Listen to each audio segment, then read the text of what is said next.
તો સમાચાર અત્યારે અમરેલીથી સામે આવી રહ્યા છે। અમરેલીથી આગ લાગ્યા હોવાની ઘટના ફરી એકવાર સામે આવી રહી છે। આગ લાગ્યા હોય તેવા સમાચાર ફરી એકવાર સામે આવ્યા, જેમાં વિસ્તારમાં ખેડૂતના ફરજામાં આગ લાગી છે।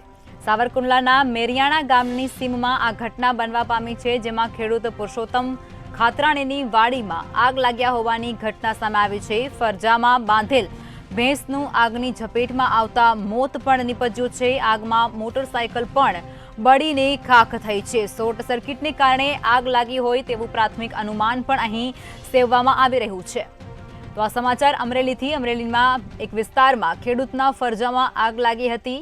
સાવરકુંડલાના મેરિયાણા ગામની સીમમાં આ આગ લાગ્યાની ઘટના સામે આવી છે, જેમાં ખેડૂત પુરુષોત્તમ ખાતરાણીની વાડીમાં અચાનક આગ ભભૂકી ઉઠી હતી। ફરજામાં બાંધેલ ભેંસનું પણ આગની ઝપેટમાં આવતાની સાથે જ મોત નીપજ્યું છે। સાથે જ આગ લાગતાની જ મોટરસાયકલ છે તે પણ બળી અને ખાખ થયું છે। તો શોર્ટ સર્કિટને કારણે આગ લાગી હોય તેવું પ્રાથમિક તારણ છે તે પણ અહીં કાઢવામાં આવી રહ્યું છે।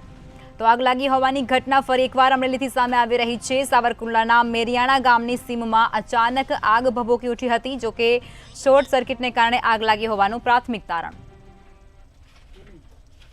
મારું નામ ખાતરાણી હિતેશ, હું મેરિયાણા ગામનો સરપંચ છું અને હાલ મારા જ ગામના ખેડૂત ખાતેદાર પરસોત્તમભાઈ મધુભાઈ ખાતરાણી એમની વાડીએ પીજીવીસીએલના કોઈ શોર્ટ સર્કિટના હિસાબે અત્યારે અચાનક આગ લાગી હતી। એમાં એક ભેંસ અને એક ટુ વ્હીલ ગાડી બળીને ખાખ થઈ ગઈ છે અને પીજીવીસીએલના શોર્ટ સર્કિટના કારણે જે નુકસાન થયું છે તો પીજીવીસીએલને અત્યારે ફોન કરવામાં આવ્યો છે અને પીજીવીસીએલની ટીમ અહીંયા આવી તાત્કાલિક સર્વે કરે અને સરકારને નમ્ર વિનંતી કે મેરિયાણા ગામના ખેડૂત ખાતેદાર પરસોત્તમભાઈ મધુભાઈ ખાતરાણીને વહેલામાં વહેલી સહાય મળે એવી હું અપેક્ષા રાખીશ।